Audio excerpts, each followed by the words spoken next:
So after sitting around the house and actually thinking about my next video on my YouTube channel, I realized that there is actually untold stories in this town, and I started to figure out which particular stories or which particular infrastructures are there that I haven't actually visited, I don't know about, and I haven't seen them on YouTube. And I remembered we have Dr. Kwame Nkrumah's guest house, which is the first ever guest house to ever settle in this particular Nakpanduri land. And so I'm supposed to go out and look for somebody who actually knows the story very, very well enough to give it out to me. And the only way I can do that is by getting ready, packing my things and moving out. So let me take my bag, get ready, and let's go for a walk. So after thorough questioning, I actually asked some of my uncles and the people that actually know most of the stories, and they have given me some information that I can actually use to figure out when and the time it was actually done. So this whole building was actually built in connection with an old building that was already existing, and this building that was already existing was being built by the constructors and then who was constructing the road from Nakpanduri to, I think they said Burkina or so, but the tie road actually ended in Nakpanduri Downscap, right? So I'm going to actually video some of the infrastructures over there, show you the part that was actually joined to the old building that was already existing, which was now turned into the first guest house of Nakpanduri. The guest house was constructed in the early 1960s as part of Nkrumah's effort to promote tourism in Ghana and to provide accommodation for visitors to visit the region. The guest house was named the Nakpanduri Guest House and was situated on a hill overlooking the town. According to some sources, the Nakpanduri Guest House was built in 1962, although I could not find an exact date. The guest house was reportedly a popular destination for tourists and visitors to the northern region during Nkrumah's presidency. So after thorough questioning of how this particular place actually came into being, I asked a couple of the locals, which I am also local, but I asked those who actually knows about the story. I mean, those who have been here at the beginning till now, and or probably educated that knows much about this particular whole place. And now you can see that. So the story actually tells me that this particular building over here was actually built by Dr. Kwame Nkrumah, joined to an already existing house that was meant for the constructor, right? As I then who was constructing the Nakpanduri road from Nakpanduri to, I think, all the way to Burkina, but it is actually tied. We have a tied road from Nakpanduri down to the Downscap, okay? And this whole place was actually a very nice experience. So now you can actually understand that this building already was not just kept there, but it was, I think it became a guest house later on, because this building was a place for Dr. Kwame Nkrumah to come and rest, hence the name Dr. Kwame Nkrumah's guest house. Okay, so I learned that it was actually built in the late 1960s. Yes, I think in the late 1960s, after he was overthrown. Okay, and one of these buildings too around the Boku area, I think was something like that. I actually forget the name of the village. He was nearly bombed. Okay, he was bombed, but he escaped and was able to come back to this place to rest. And from the locals, what I could hear was that anytime he roams around these particular areas, I mean in the northern part of Ghana, his resting place was mostly Nakpanduri right here. This was where he actually takes most of his rest. Okay, I think this was probably a safe haven for him. And for your information, this was not the only building he actually had. There are actually slabs at other areas of this town, which will be explored later, maybe in the video or probably later in my next episode, talking about the first ever guest house to ever settled in the Nakpanduri lands. So this building was actually built by a constructor, as mentioned earlier on, and it was the first ever building to ever exist. And some of the cliffs that you actually find from this particular place that Dr. Kwame Nkrumah actually resided here is a flag pole, okay, where they normally put those flags, right? So you can see that this is the flag pole behind me. I think this rod right here, you can see up to the top. And this pole was actually used to put flags, just as you know, mostly in universities you see these poles there. I think this was a flag that he actually puts the pole on top. I don't know much information about this particular flag pole, but I know it is something related to that. So this is a very better experience. Now the question is, why has this not been renovated so far? Now it has been, just as you know, it has been known that after his departure from this particular place, it was a very nice place for residents to actually come and stay, mostly the whites that comes to explore the area, and also other black members, other black girls that was actually exploring this community. And so far so good.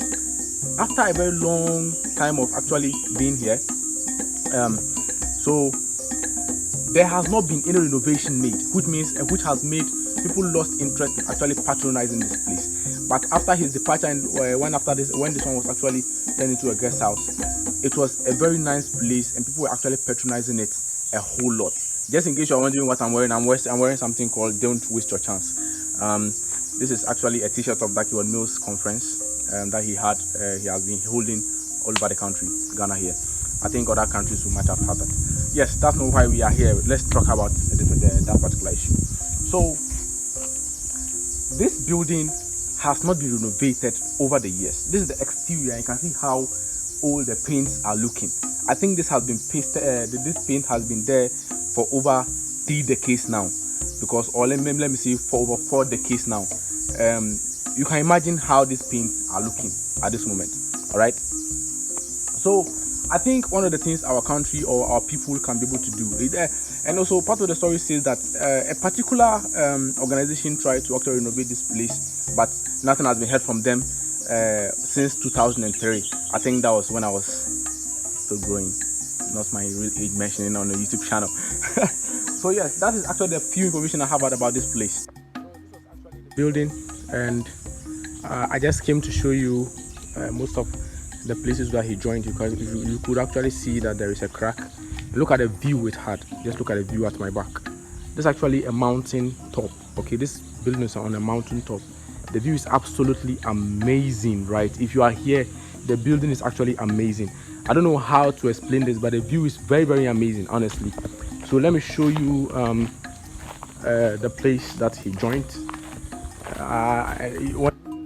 It's much difference from him joining it. You can see this place over here. This is actually where he joined this from. You can see all the way, I think, joining from this place, and this is actually his building. This building right here. I don't know what is actually here. You can see this. I don't know what is there. I think it's a sewage or something, or a water tank. Yes, it is of course a water tank. Okay, it's of course a water tank. It is a water tank. So I think this was for water storage.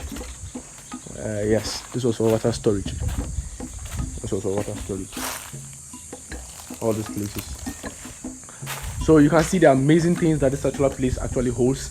Sometimes it is not actually about the building. Okay, it's not about how nice it looks. It is about the story behind the building, right? It's about the story behind the building. And when you actually look at the story behind the building, it's absolutely amazing. It talks about Ghana, how he wanted to. Actually, we misunderstood him as a then, and today we are actually seeing the consequences of not actually listening to him, right? But if we had listened to him in those days, I think we wouldn't have probably had this particular let me see, problems that we are having in Africa today. Africa. Okay, if you don't probably know who Dr. Kwame Nkrumah is, Dr. Kwame Nkrumah was actually the first prime minister and president of the Gold Coast, who led and president who led us into independence in 1957 from the Britain. Okay, so that is actually most of the story. One of the things that makes this story very iconic and tells much of the story. All right, so I am actually happy I know few of this particular information to share with you out in the world, and I will make sure I gather more information about this particular place. So this is Untold Stories, and I want you to keep on watching this particular YouTube channel, share it to other people to watch, and I will make sure you know more stories about this place. I'm actually not going to give up on this. If I should give up on the way, I want comments to be shrouded and be asking me questions I can answer. All right, and if there is any information you also know about this particular place you want to tell, I'll be happy to hear it from most of you. Just as you know, nobody knows the story fully, and I am going around gathering it from the old people that are still almost let me say bedridden. Okay, I mean, they are old and they are sick these days, and few of them are not actually even being able to even talk. So I just had to find most of the information off guard from the young people that actually knows little about it. And yes, so that is actually the information I know about this for now. And so thank you guys for watching. I want you to share, like, and subscribe to my YouTube channel.